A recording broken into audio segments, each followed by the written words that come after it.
He stood at the altar in front of 200 guests and looked me dead in the eye, and chose her. Not with guilt. Not with shame. With a smile. They say your wedding day is the happiest day of your life. Mine was the day I walked down that aisle and made sure neither of them would ever forget the cost of humiliating me. I was never the girl who dreamed about weddings. Not in the princess way, at least.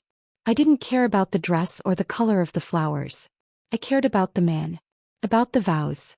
About the promise that when I chose someone it was for life. I met Jackson Cross on a rainy October morning in New York, just outside a coffee shop on 82nd. I was running late for work. He bumped into me, I spilled my latte, and he offered to buy me another with the most apologetic grin I'd ever seen. I refused. He followed me for 2 blocks just to make me laugh. It worked. It always worked with him. He had that effortless charm, like he didn't even know how dangerous it was. 6 months in, I was in love. A year in, we were living together. At 2 years, he dropped to one knee on the rooftop of our apartment building, the city glowing behind him, and asked me to marry him. He called me his home. I said yes with tears on my cheeks and his mother's heirloom ring on my finger. I should have known the moment he suggested a joint bachelor-bachelorette party that something was wrong. But I didn't see it. Or maybe I did. Maybe I ignored it like you ignore a gut feeling you can't explain. The night of that party, 3 weeks before the wedding, I saw her for the first time. Elena Hart. She walked into the room like she owned it. Tall, sleek, red-lipped, and dressed in a black silk dress that clung to her curves. Every head turned. Including Jackson's. I noticed the flicker in his expression when he saw her, like his past had just slipped into the room uninvited. He introduced her casually. An old college friend, he said. She kissed his cheek a little too close to the corner of his lips. I watched his fingers linger on her lower back longer than necessary. My heart cracked just a little. Till I smiled. I was the bride after all. Over the next few days I caught him texting late at night. His phone always flipped face down. He'd leave the room to take calls. When I asked who it was, he said it was work. Then came the rehearsal dinner. My best friend Mia pulled me aside after everyone had left and said, "Don't hate me, but I saw something tonight. Jackson, he was with that Elena woman in the hallway."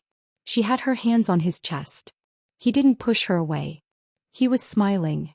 I laughed at first. Because what else could I do? I'd spent the last 2 years building my life around this man. We had a shared bank account. A signed lease. My mother had already flown in from Michigan.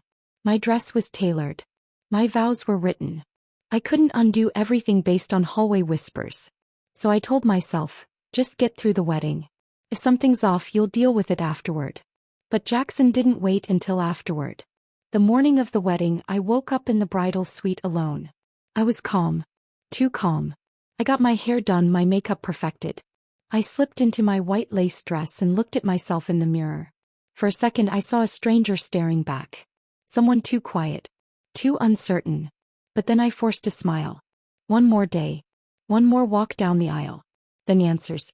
But I didn't make it to the altar like a bride. I made it to the altar like an offering. The music started.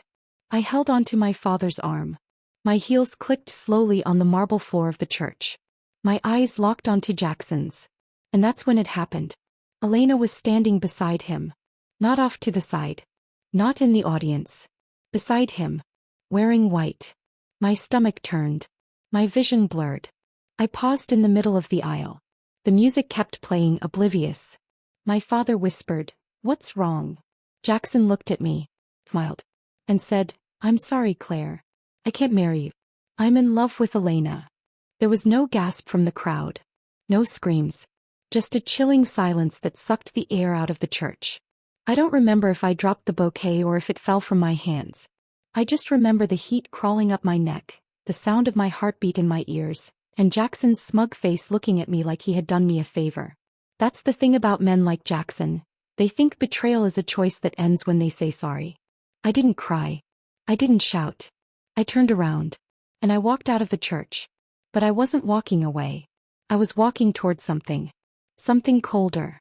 Sharper. The revenge didn't start that day. It started a week later when I found a letter slid under my apartment door. No name, no sender. Just one line.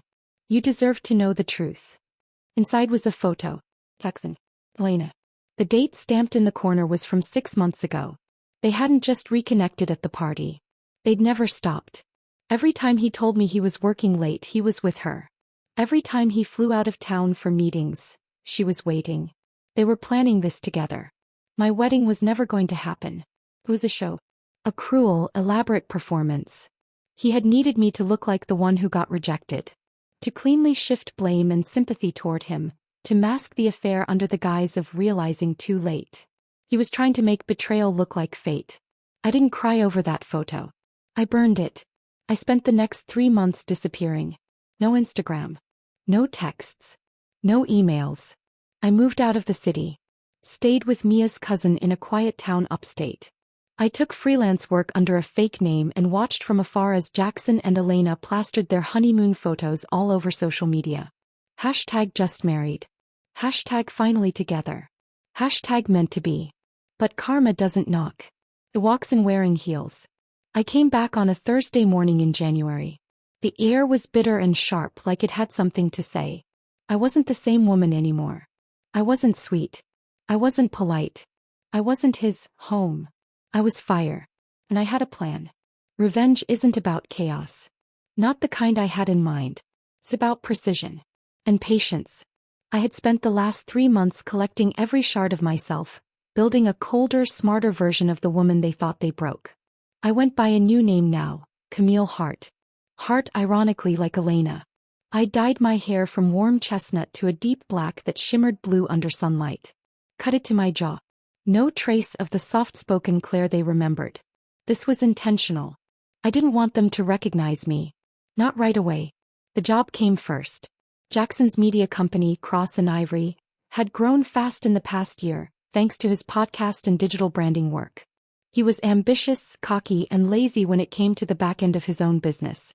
That's where I planned to enter. He had no idea that Mia's cousin Aaron, whom I'd been living with, worked for one of Jackson's top competitors.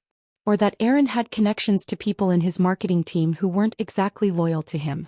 Or that one of them owed Aaron a favor. That's how I slipped in. Officially, I was a freelance consultant hired to audit the company's digital engagement strategy. My resume, my profile, even my headshot were part of the carefully curated persona I'd created. I walked into his office on a Tuesday. Steel gray suit. Black heels. Cold eyes. His assistant Abby barely looked up from her desk. "Camille Hart? You're early." "I'm thorough," I replied with a faint smile. When Jackson came out of his office to greet me, I saw it, the flash of something in his eyes. He didn't recognize me. Not even a flicker. He shook my hand like I was a stranger. "Camille, right?" he said, all charm and confidence. "Thanks for coming in. My team said you've got an impressive portfolio." I nodded. "I do." He chuckled, oblivious. "Love the blunt honesty. Come on in." Inside his office looked the same. Sleek leather chairs, minimalist art, a wall-sized window overlooking the city. But what caught my eye wasn't the space. It was the framed photo on his desk. Jackson. Elena. Smiling. Gleaming. Happy. I tilted my head slightly. "She's beautiful," I said casually, pointing to the picture. He glanced over with a smug grin. "My wife. We got married a few months ago. Bit of a dramatic wedding, actually." "Oh. Yeah, long story. I'll tell you sometime." I forced a soft laugh. Looking forward to it. The meeting itself was smooth. I spoke clearly, acted detached, answered his questions without being too eager. I gave him just enough insight to seem competent, just enough charm to keep him curious. He offered me a 6-week contract on the spot. "I like the way you think," he said. "You liked the way I trusted you once too," I thought. Before I left, I asked, "Will I be working closely with anyone on your executive team?" "Probably just me," he said. "I'm very hands-on." Perfect. By the time I walked out, I already had the first crack in my plan. The goal wasn't just to get close to him. It was to ruin everything he built with the same hands he used to ruin me. The second week I started small. I suggested a restructure of the company's branding schedule. Said his image was too heavily reliant on personal relatability. He loved the compliment, missed the insult. Slowly I made him lean more on me. Asked questions only I knew he couldn't answer. Let him make errors, then corrected them subtly. He started referring to me in meetings. "Camille said," "Camille thinks." I was becoming his echo. Elena came into the office once during week 3. She didn't recognize me either.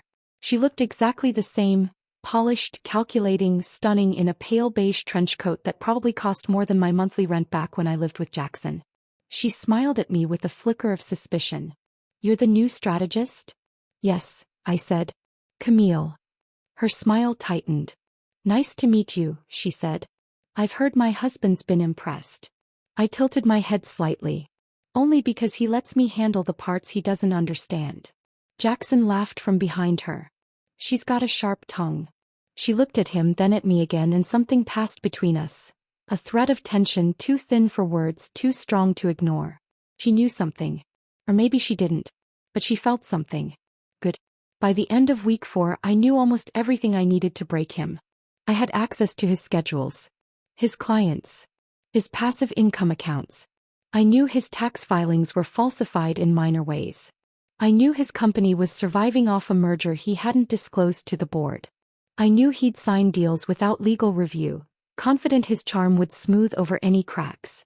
I didn't just want to ruin him publicly. I wanted him to know it was coming and still be helpless to stop it. But first, I had to reopen the wound. That Friday I sent him an email from my personal account.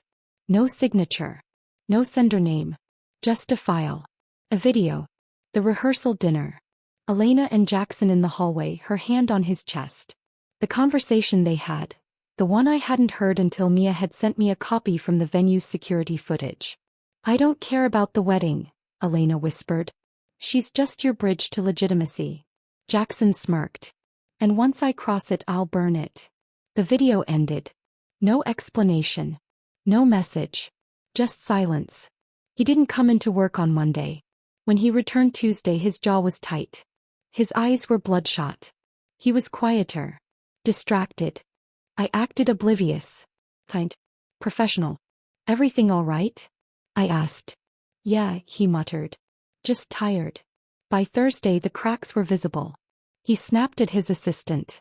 Misread an investor pitch. Fumbled a podcast taping and forgot his notes. He wasn't sleeping. Elena wasn't showing up. The press release I'd written for him, full of subtle digs about integrity and reputation, went viral. He didn't even notice the double meanings. But his audience did. The comments were vicious. That weekend I went further. Using a burner phone, I sent Elena a message. "Your husband wasn't just lying to his fiancée. He was lying to you too. Check the office safe. Look for the prenup." She did. The next morning she showed up in the office. Livid. Red-rimmed eyes. No makeup. No coat. She didn't speak to anyone. Just stormed into his office and slammed the door. The yelling started within seconds. "Lying bastard. You said I'd be protected. I gave up everything for you." Then silence. Then the sound of a glass shattering. By the time Jackson emerged from that office, his lip was bleeding. His shirt was stained. And Elena? Gone. He looked at me like I was the only stable thing in his world. "I don't know what's happening anymore," he whispered. I smiled gently. "Let me help." He nodded hollow. Hook, line, and bleeding. But I wasn't done. The final step was the board. Jackson never thought I'd meet them. He never thought I'd get into that room. But I did, under the guise of leading a new campaign proposal. I gave them data. Real numbers. Showed them inconsistencies. Questioned his financial management. Mentioned the secret merger he hadn't disclosed. Talked about audience trust and long-term brand value. They were stunned. When they asked for documentation, I provided it. Clean, professional, untraceable back to me. That night Jackson called me. "Did you tell them about the merger?" "I thought they knew," I said softly. "They didn't. You blindsided me." I paused. Let my voice drop just enough. "Jackson, I thought we were being honest with each other." He sighed. "You're right. I'm sorry." He was unraveling. But he still hadn't seen the face of the woman behind the mask. He still didn't know I was the bride he humiliated in front of 200 people. But he would. Very, very soon. It was ironic how easy it was to gain Jackson's trust again. All it took was silence, a few carefully placed words, and a willingness to nod while he spiraled. He saw me as Camille, the cool, unshaken professional. Someone new. Safe. He clung to me not because he trusted me, but because he trusted no one else. His office looked different now. Elena's photo was gone from his desk. Her name wasn't mentioned anymore. But I knew the truth, she hadn't left him completely. She was watching him fall from a safe distance. And soon she'd make sure he hit the ground harder than I ever could. It was week 6 of my contract. The day I knew I had to end it. On my terms. I stood outside his office door that morning holding a flash drive in my hand. On it were 3 things. The full video footage of the rehearsal dinner, unedited. A timeline of every affair Jackson had during our engagement. Screenshots of emails between him and Elena planning the altar stunt, dated months before the wedding. This was my final seed. The storm would bloom from there. I entered the office. He looked worse than ever. Eyes sunken, stubble creeping across his jaw, a tension in his shoulders he couldn't stretch away. "Camille," he said, his voice hoarse. "You got a minute?" I nodded and sat across from him. "I think I'm being sabotaged," he said, his eyes darting toward the glass walls. "Something's off. People are pulling back.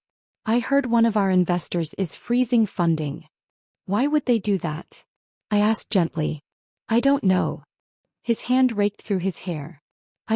It feels like everything's unraveling." I leaned forward, voice soft. "What if I told you I could help? But only if you trust me completely." He nodded, desperate. "I trust you. Liar." I pulled the flash drive from my blazer pocket. Set it down on his desk. He frowned. "What's that?" "Proof. Of everything. Everything you did. Everything they know." He blinked. What do you mean?" "I mean, Jackson," I said slowly, "you didn't just ruin your own life. You gave me every tool to finish what you started." He reached for the flash drive, but I placed my hand over his. Calm. Controlled. And then I looked him dead in the eye and said, "You really don't remember me, do you?" He paused. His breath caught. Then came the confusion. The narrowed eyes. The flicker of doubt. "Claire." I smiled. "Told how you remember." He recoiled like I'd slapped him. "What the hell is this?" "It's closure," I said. "And destruction. You get both." "Wait, no. This is insane. Claire, we ended badly, but I never meant." "Save it," I snapped, standing. "You humiliated me. You lied for months, used me as a placeholder while you played house with Elena behind my back." He stood too panicked now. "It wasn't like that, Claire, I was confused. She came back into my life. While I was planning our wedding," I hissed. "While I was writing vows. While my mother flew across the country to watch you throw me aside like garbage." His voice cracked. "I thought you'd moved on." "I did. Right into your office." His hands trembled slightly as he looked down at the flash drive. What's on this? What are you doing with it?" "It's not about what's on it. It's about who already has it." He froze. "Elena," he whispered. I raised an eyebrow. "Do you think she would stay silent when she finds out you were planning to dump her next?" His face drained of color. "I wasn't." "She knows, Jackson. Everything. She's been watching you fall. I just made sure you landed face first." He sank into his chair like the air had left his body. "I wasn't done. The investors? Gone. I sent them that merger file 2 weeks ago. Quietly. With a list of potential legal violations your firm glossed over." He looked up, shattered. "Claire, please. I told you. This isn't revenge out of rage. This is revenge out of memory. Every detail, every lie, every time you made me feel small. I remembered." He didn't speak. He couldn't. I walked to the door. Paused. "You left me on an aisle to choose a woman you were already cheating with. I chose to destroy the man who thought I'd forgive him simply because he smiled while he did it. Claire." His voice cracked again. But I was already gone. The next 2 weeks were delicious chaos. The media caught wind of the scandal first. A blog leaked the footage from the rehearsal dinner. The headline read, "CEO's mistress revealed. Groom ditches fiancé for affair partner at the altar. But karma had better plans." His social media imploded.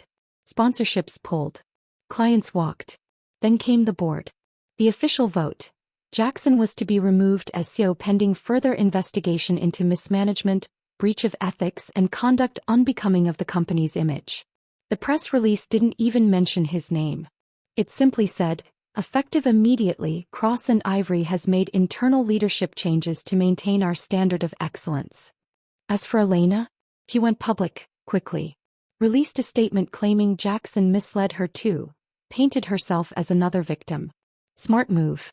Saved her from being dragged down with him. But I knew the truth. She was just trying to escape the burning house before the roof caved in. He left him. Froze their joint accounts. Filed for divorce after 76 days of marriage. 2 months later I walked into a quiet cafe downtown. Sat at the back corner. Ordered coffee. Across the room he walked in. Alone. Unshaven. Older. Smaller. He didn't see me. But I saw him. He sat near the window. Stared at nothing. No laptop. No phone.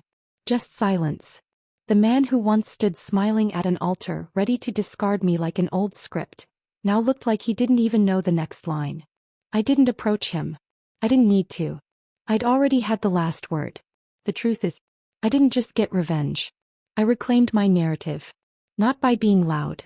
Not by begging for pity. But by becoming the ghost in his story that slowly erased his legacy, while building mine from scratch. There's something freeing about watching the person who hurt you collapse under the weight of their own lies. I never needed to scream. I never needed to hit back. I just had to hold the mirror steady while he destroyed himself. It had been a month since Jackson was ousted from Cross and Ivory. The fallout was brutal. Articles poured in, one after another, peeling back the layers of his betrayal. Investors accused him of fraud. Employees leaked stories of his arrogance and lack of leadership. Sponsors backed out, deals collapsed, and with every headline the public turned. Not out of shock, but because the charming CEO they once admired had always looked too clean. Now with the gloss peeled back there was nothing but rot beneath. I watched from a distance. I didn't gloat. I didn't post. I didn't reach out. I just lived. Quietly. Confidently. For the first time in years I was waking up in a home I paid for. I made coffee in the morning without checking someone else's calendar. I went to sleep without wondering if the man beside me was really mine. Freedom doesn't look dramatic. It looks like peace. But Jackson couldn't find peace. Not anymore. It started with whispers he was calling old contacts trying to build a new firm. But nobody wanted to touch him. His name had become radioactive. Every potential client wanted distance. His old charm didn't work anymore, because people finally knew what lay beneath it. Desperation replaced arrogance. He began emailing colleagues. Then former friends. Then me. The first email came on a Monday morning. Subject: just one conversation. Please. I didn't open it. The second arrived 3 days later. Subject: you win. But I need answers. I let it sit. Unread. He was unraveling not because I hurt him, but because I didn't engage. That was the real wound. He had always relied on his ability to still matter in the aftermath of his cruelty. And now, not even my silence was about him anymore. That week Mia called me. Did you see the podcast clip? No, I said, flipping through a magazine. What podcast? She sighed. Jackson went on a show last night. Tried to do damage control. I paused. And? He basically said you were unstable. Claimed you hacked his emails. Tried to frame him. I lowered the magazine. He actually said that? Yep. But it backfired. Badly. I pulled up the clip later that night. There he was, Jackson, slumped in a hoodie, eyes bloodshot, voice hollow. She changed after the breakup, he said. Claire wasn't well. I think she needed help, but I didn't know how to give it. Maybe she thought revenge would help her heal, but I just hope she finds peace. The host shifted awkwardly. So you're saying she's behind the leaks? He hesitated. I'm not saying anything directly. I'm just putting pieces together. He thought that was clever. What followed was an avalanche of comments. None kind. He really tried the manipulative X angle? Seriously? So now she's unstable? After he left her at the altar? Classic narcissist behavior. My favorite was, he lost the game and blamed the board. I didn't respond publicly. But I did something better. I sent a package to the podcast host, anonymously. Inside, a copy of the original wedding program with both our names printed, a video of the altar incident, and a short message. Facts speak louder than damage control. A week later, the host released a follow-up statement. We were misled. Claire was not the aggressor. We regret giving Jackson Cross a platform. Publicly he was collapsing. Privately he was clawing. Another email came. Subject, Claire, I know now. I know it was you. And I deserve it. But I need to talk. Please. I stared at it for a long time. And then I replied. Not to meet him. Not to forgive him. But to finish what I started. Meet me at St. George's Chapel. Noon. Come alone. That was the same church we were supposed to be married in. The same aisle he chose her over me. When he arrived he looked hollow. Not broken. Not destroyed. Just empty. He approached slowly, unsure. His voice was gravel. Claire. I didn't answer. I just turned, walked to the altar and stood in the very spot where he left me. He followed. This is sick, he muttered, half laughing, half exhausted. You brought me here of all places? You brought us here, I said. He ran a hand down his face. I don't even know where to start. I stared at him. Start with the truth. He swallowed hard. I messed up. No, I said calmly. You destroyed me. I know. And you did it smiling. You let me walk down that aisle thinking I was going to be a wife. He blinked back tears. I was scared. You were selfish. He nodded slowly. I didn't do this to get you back, I continued. I didn't even do it to hurt you. I did it to remind myself that I was never the weak one in this story. You just chose to underestimate me. I didn't. You did, I cut him off. And now you're standing in the wreckage of your own choices, asking me to help you pick up the pieces. He looked at me, defeated. So that's it? This is goodbye. I nodded once. Goodbye, Jackson. And I turned. This time I walked back down that aisle with my head high, not in shame, not in pain, but in triumph. I didn't need his apology. I didn't need his regret. I needed only this. A quiet ending that belonged to me. After I walked away from the church, I never looked back. Not because it didn't still hurt. Not because I wasn't tempted to stay behind, waiting for an apology I'd already outgrown. But because I'd done it, I ended the story on my own terms. For months, everything had been about Jackson. About what he did to me, about what he took, about how to rise while he fell. But something strange happens once revenge is complete. Silence. And then, clarity. It was early spring in New York when I walked through Central Park alone. The cherry blossoms were beginning to bloom. Their petals drifted down slowly, catching in my hair, soft as whispers. For the first time in what felt like years, I wasn't thinking about Jackson or Elena. I wasn't calculating my next move or pretending to be someone else. I was just breathing. Whole. Free. Mia met me that afternoon at our favorite cafe, the one we used to go to in college before jobs and heartbreak consumed us. She raised her coffee cup toward me. To the end of an era. I smiled. And the beginning of a better one. She paused. Do you ever think about him? I didn't lie. Sometimes. But not in the way he'd want. Good, she said. Because he emailed me. I blinked. What? Just once. Said he was trying to reach you. Wanted me to pass along his regrets. I deleted it. I laughed.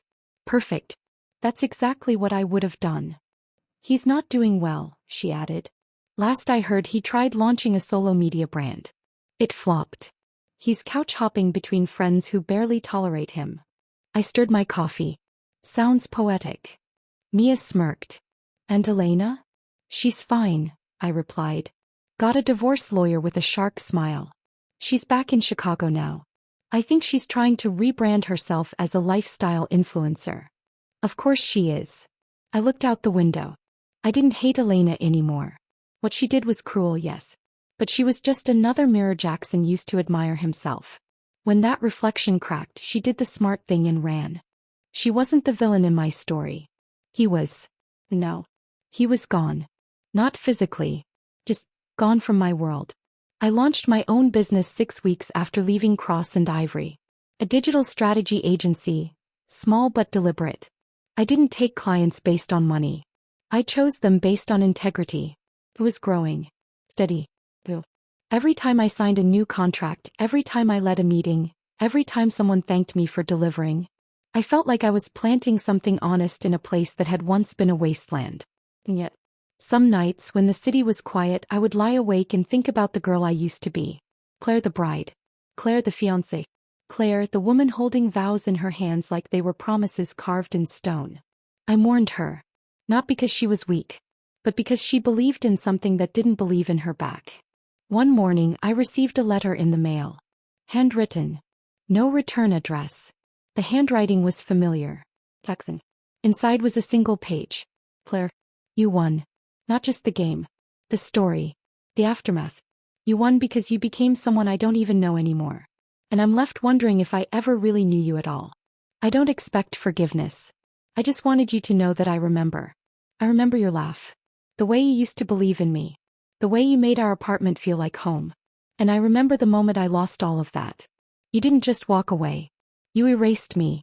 I hope you're happy. J. I folded the letter. Tucked it in a drawer.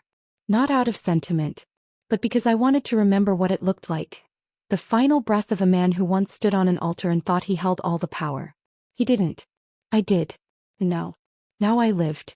3 months later, I got a speaking invite from a women's entrepreneurship panel in Boston. They wanted me to talk about resilience, reinvention, starting over. I stood on that stage, heels planted firmly, mic in hand, and looked out into the audience. Hundreds of women. Listening. Waiting. And I began with this. 3 years ago I was left at the altar. Today I'm the one writing the vows, to myself, to my future, to my strength. They clapped. Some stood. Some cried. And for a moment I remembered the aisle. Not with pain, but with pride. That walk down the aisle wasn't the end of my love story. It was the beginning of a better one. The one where the person I chose was me. I moved to Portland in early autumn. It was quiet, moody, artistic, just like I needed. The streets were lined with trees already shedding into brilliant golds and reds. Coffee shops hummed with music and murmurs. People walked slowly here. Not because they were lazy, but because they weren't rushing toward a finish line that didn't exist. After the storm of the last year, Portland felt like a breath I'd been holding finally released. I rented a small loft on the second floor of an old brick building near the river. High windows. Exposed beams. Just enough creaks in the floor to remind me it had a past, but not one that haunted. The agency I'd started was growing steadily. I rebranded it under my real name, Claire Monroe. No hiding anymore. Clients came in through referrals, impressed by my quiet efficiency and the way I never oversold. I didn't need to convince people. I just did the work and the right people stayed. On weekends I explored bookstores, antique shops, the art market near the bridge. And one rainy Saturday in November I met him. His name was Eli Bennett. A structural engineer who restored historic buildings and refused to wear anything other than flannel and worn boots. We both reached for the same chipped ceramic coffee mug at a flea market booth. "You've got good taste," he said, warm and amused, his fingers brushing mine. "So do you," I replied, not letting go. We both laughed. Neither of us bought the mug. But he offered to buy me a coffee instead. I said yes. It wasn't lightning. It wasn't fireworks. It was quieter than that. Like something settling into place. Like a pause you didn't realize your soul had been craving. Eli wasn't Jackson. There were no grand declarations or sweeping charm. There was patience. Gentle curiosity. Kindness that wasn't performative. It was just who he was. He didn't ask about my past right away, and I didn't offer it. We talked about favorite books. Movies that ended badly. Why he thought old buildings were like people, sturdy until you ignore the cracks too long. I didn't know it then, but he'd given me the metaphor I needed most. A month later we went on a hike. It started to rain halfway up the trail, and instead of complaining, Eli turned his face to the sky, laughing. "I love this," he said. "When the weather doesn't care what you planned." And I thought, I love this too. This ease. This honesty. This quiet, growing warmth. By January we were spending most weekends together. I kept waiting for the moment I'd pull away, out of fear or habit. But it never came. Instead, one evening I found myself telling him the truth. About Jackson. The wedding. The revenge. The rise. He didn't flinch. Didn't judge. He listened, really listened. When I finished, I looked at him expecting distance. But all he said was, "I'm glad you made it out." I don't think people like him ever expect the ones they hurt to stand taller than them. I blinked back, tears. I never wanted someone to save me. You didn't need saving, he said. You just needed someone who doesn't get in your way when you're already on your feet. After that, it was easy. I didn't need to plan our future. I just let it unfold. Spring arrived. My business doubled. Mia visited and cried happy tears when she met Eli. He's so different, she said. It's like, your whole energy's changed. It had. Because I wasn't surviving anymore. I was living. One night Eli and I sat on my balcony as the sun dipped below the trees. He reached into his coat and pulled out a small box, not a ring but a key. To my place, he said. No pressure. Just, maybe it's time we stop pretending we're not already home. I took it without hesitation. Home, I whispered. Not an aisle. Not a chapel. Not a vow said in front of an audience. Just this moment. Just him. Just me. Later that week I got an anonymous letter in my inbox. No name. No message. Just a photo. Jackson. Alone. Sitting on a bench in Brooklyn. Unshaven. Weathered. Forgotten. I didn't save it. I deleted it without hesitation. Because the woman in that photo was no longer me.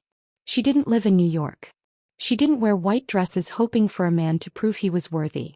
She didn't plan revenge like a blueprint. She just lived. Fully. Freely. Without the weight of the betrayal on her back.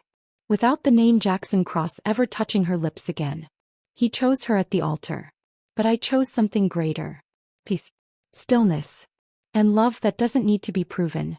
He thought I'd always remember him. He thought I'd ache. He thought I'd wait. But now, as the days pass without his name even flickering in my thoughts, I realize the real revenge was never his ruin. It was my freedom. My joy. My second chance. And the soft, steady voice of someone new saying, "Come home, Vendi."